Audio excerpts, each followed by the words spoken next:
So I guess I should have mentioned something in my last video, but I think my last video basically concluded that I had reached 0 TBR, that the 0 TBR project ended successfully, but I think I hinted at it during one of the clips, but ta-da!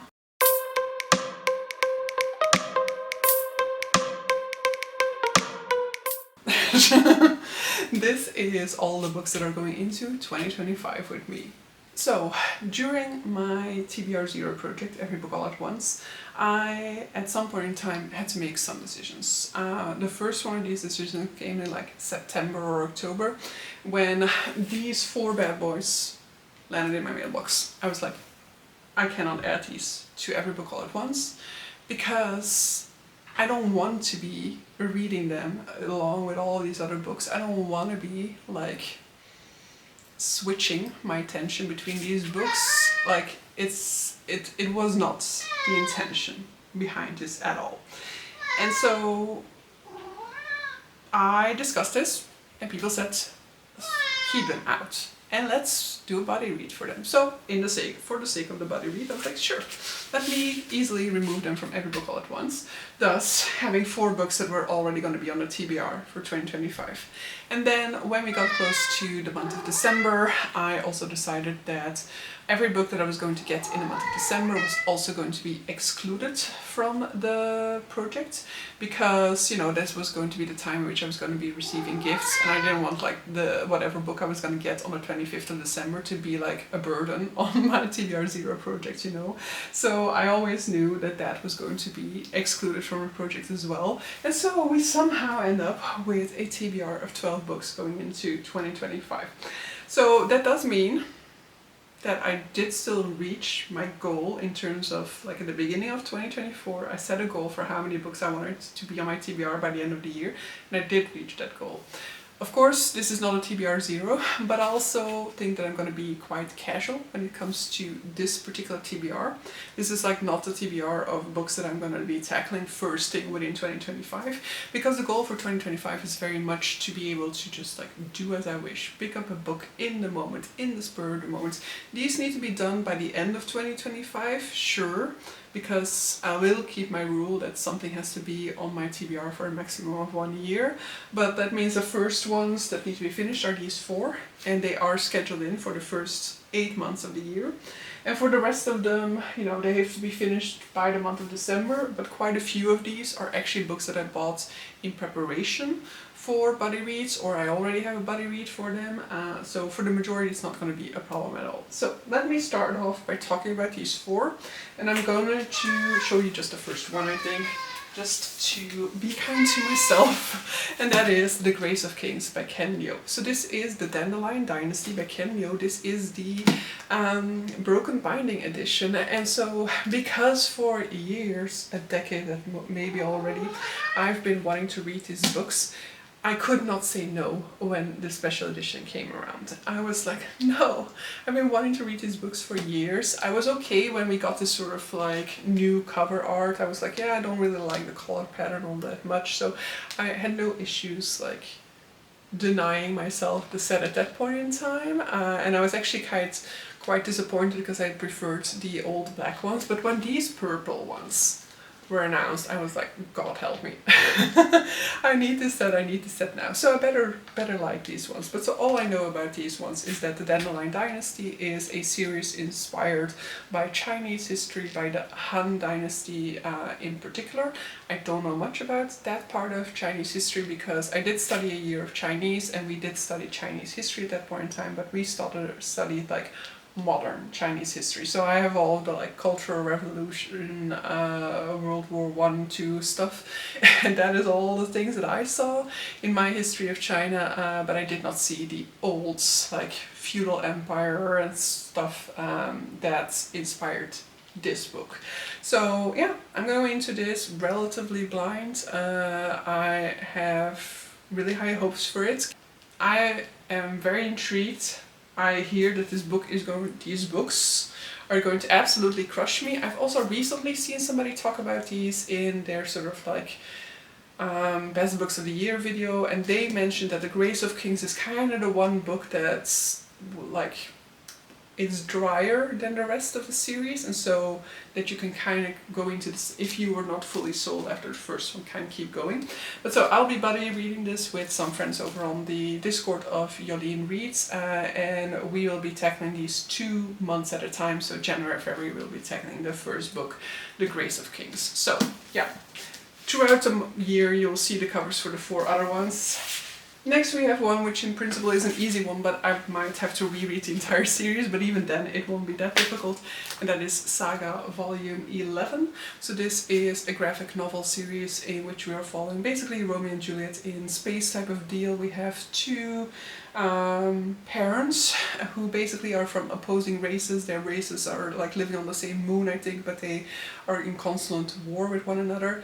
And then like the mother basically has to like imprisons like the father at some point, but a romance ensues, and so they end up fleeing and having a child together, and this series follows them, their child, sort of like found family situation as well, going into later books, as they basically have to kind of flee from the universe trying to pull them apart, because they don't, like, they have a vested interest in keeping this conflict afloat, and so they don't want to show how differing races can basically come together in a peaceful way. Next up, I have 2 books that I was gifted by Peter in the Secret Santa over on Jolene's Discord. First one of these is Honor by Elif Shafak. So I have Elif Shafak's entire back catalogue over on my wish list because I just absolutely love her writing. So do I know exactly what this book is about? No, because I added all of them, because I have at this point in time read 4 books by her, and like not all of them have been like 5 stars, absolutely love them, but I always love her writing and the thematic in her works. One of them is a 5-star, the lowest one will be like what, a 4-star or 3.5? 3.5 probably, 10 minutes 38 seconds, something like that, in this strange world. That one is like the lowest one for me personally. But so let me just read out the back for this one in particular, I guess.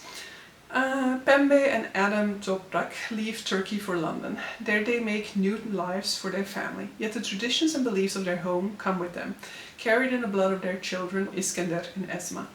Trapped by past mistakes, the Toprak children find their lives torn apart and transformed by a brutal and chilling crime. Set in Turkey and London in the 1970s, Honor explores pain and loss, loyalty and betrayal, the clash of tradition and modernity, as well as the love and heartbreak that can tear a family apart. So those are the themes that run through most of Elif Shafak's work. Elif Shafak, by the way, is a Turkish women author, and she writes in English. Her earlier work was in Turkish, I believe, but I think most of her books have been originally written in English, and I just love her writing. Her writing is just to die for. So very much looking forward to reading this one, as I've just gotten off of reading an Elif Shafak. This one will probably wait until maybe like March, April or something like that before I will consider picking it up, just to have a little bit of a like not to dive into all of her works at once, you know, like let me spread out the Elif Shafak throughout my remaining years. That sounds very dramatic. I'm not going to spread them out so far apart, but I also don't want to be like caught up to her in like a year time, you know, I want to spread it out. Then I also got Spear Cuts Through Water by Simon Jimenez. This is a book that I will be reading in May in a buddy read together with Kitty. If anybody else is interested, let me know, and we can also buddy read, of course. And all I really know about this one is that this is like 2 people escorting a god somewhere, but I've heard really, really good things about this book. The one thing that I'm kind of worried about is that I feel like also a lot of people talk about her writing, and that might mean that it's like flowery writing, which I hate. So let me hope. I'm hoping that I love the writing style. In any case, I definitely wanted to give this one a go for a very long time already. And now that we have this new project and I can just like pick anything up whenever I want, I can finally do so. I'm waiting for May just because I will be able to do it in a buddy reads situation, and so yeah, that I'll prefer to be able to buddy read it with somebody and share my thoughts about it. And this also has like the widest pages, which don't ask me why, but I love that, you know. The only book that I can think of that also has this type of pages is the Sword of Kaigen, which I loved, so let's hope that that is a good sign. Next up, let me take out these two. So two other books that I got myself. I got for a reading club, so it is a club hosted by Barbora from Bookworm Wonder. I'll have the real name on there if that was incorrect. And so basically she hosts a climate fiction reading club called the Climates Book Club. And so the Climates Book Club basically reads 6 non-fiction and 6 fiction books, I think, throughout the year. I have been tempted to join, but I never prioritized, and so this year I am going to try and prioritize, at least when I'm interested in the books, but I feel like I was interested in all of them. Maybe like one of the fictions I wasn't all that interested in, but so for the month of January and February, we are going through, so maybe it's 3 fiction and 3 non-fiction, could be. Yeah, probably. We are reading The Great Derangement, Climate Change and the Unthinkable by Amitav Ghosh. So this is a non-fiction book about climate change, and it's seen as kind of like an important deal within it. The back only has sort of like, how you call that, like blurbs or like endorsements from other authors, so there isn't really an explanation of what this book fully tackles, but I've been meaning to give Amitav Ghosh a go, and so I will be very eager to do it with this one. It is also relatively short. I do think that I'm going to spread out my reading for it over the 2 months, so already get a start on it in January to kind of like take my time with it, process the information, rather than like try to, you know, like read it close to the book club and then have to like speed read through it. So I'll probably, because it's split in 2 parts I see, so I'll probably just tackle a part in January and then the second part in the month of February. And then there is an additional book that was kind of voted. There are 3 additional books that are voted for throughout the month. Maybe I really do have to look this up now, because now I'm unsure whether that is spread over 2 months or this is spread over 2 months. I think that is spread over 2 months and this is just for the month of January.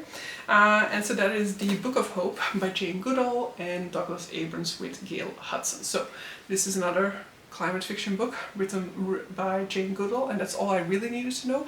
As it's titled The Book of Hope, I'm assuming that it's going to be looking at a little bit more of a hopeful approach as to how things might still be salvageable. Jane Goodall is a woman scientist who has been basically a pioneer when it comes to the research surrounding chimpanzees and their behavior. Like, I really admire Jane Goodall, and so when I knew that like the book that we were gonna read was written by her, I was like, yeah, I mean, I don't want to read it. So yeah, these books I got for that reason. Then we have 2 more that I got for Christmas, so that I didn't buy myself. First up is a sequel, so this is Those Below by Daniel Polanski, second book in the Empty Throne series. So I will have to reread Those Above in order to go into this one again. Those Above was my second Daniel Polanski. I absolutely loved the first one because it was like so experimental. That will be The Seventh Perfection. But I also really enjoyed the Those Above, though originally I didn't really like it. It took me a while to get into that one. And once I finished it, I was like, I need to go into Those Below right now that I've like finally got like a full handle on the worlds and the players in it and like people's loyalties and like the political landscape of this world. But then of course I didn't. But I really enjoyed it a whole ton, so I have to go through it again and go into Those Below afterwards. I feel like Daniel Polanski writes in such a way that you kind of have to figure out stuff on yourself, so it's like it's confusing when you read, so you kind of really have to use your brain to kind of figure out what is really going on, and this one definitely has that less than The Seventh Perfection does, but I really enjoy it, it turns out. And then I also got Will Prescribe You a Cat by Shio Ishida, so this is Japanese translated cozy fiction I mean, I didn't need to know more, right? I've read so many of these types of books that, yes, give me more, give me more. At some point I will be saturated because, you know, like the more I read, the more that I read some that I don't enjoy, or that, you know, like just feel like a rip-off in the jar, because so this sort of type of literature is selling so well nowadays, so much is getting published in it, that, you know, it can fall flat more frequently, I feel like, than when it was just sort of like the one-off. So let's hope that this is another success. I'll look at the synopsis because I actually don't remember. A cat a day keeps a doctor away. On the top floor of an old building at the end of a cobbled alley in Kyoto lies Kokoro Clinic for the Soul. Only a select few, those who feel real emotional pain, can find it. The mysterious clinic offers a unique treatment for its troubled patient. It prescribes cats as medication. B, a female mixed breed, helps a disheartened businessman find joy in physical labor. Margot, as muscular as a boxer, helps a call center worker gain respect at work and at home. Koyuki, a white kitten, brings closure to a mother troubled by the memory of a rescue cat she was forced to abandon. Tank and Tangerine bring peace to a hardened fashion designer as she learns to be kinder to herself. Mimita, a Scottish fold, helps a geisha to stop blaming herself for the cat she lost years ago. Brimming with feline comfort and warmth, We'll Prescribe You a Cat shows how the precious company of a wise and satisfied cat never fails to rescue us when we are most in need. Wholesome. Sounds so good, but I have been burned before, so I'm hoping that this one will be a real success again. And then the final thing that I got for myself is a non-fiction. Yes, did I need to buy this one? No. But I was also like, yes, I've been meaning to read a book about this subject for such a long time. So now is finally my opportunity to do so. And yes, I can wait until I've gotten rid of a few of these books on that TBR. But the whole point of the 2025 TBR is that if I wanna, I'm doing it. So I'm buying this book. It might not be for January just because I already have 2 non-fictions that I'll be tackling in January. But that is Je Geniale Dharma by Dr. Emily Leeming. So this has an original English title, which should say here in the front, right? Genius Gut is the original title. So this is a book all about the guts. So this is a topic that really intrigues me, because I feel like I really do a discredit and disservice to my guts, and so I want to learn more about the guts and its possible influence on your entire health or mood and all of those things, and how to make it happier. So yeah, those are the books that I'm going into 2025 with. 12 books on the TBR at the start of the year. Do I have goals for this year in terms of how low the TBR needs to be by the end of it? No. So yeah, with that, I'm ending this video. Let me know if there's anything on here that you think I should prioritize. I mean, a lot of these, as I indicated, are scheduled in due to like buddy reads, book clubs and all of those. So 7 out of these 12 are actually like already set down. So let me know, and in the 5 others, which one should be my priority of those. But so with that, I'm going to leave all of you. See you guys for a future video. Bye!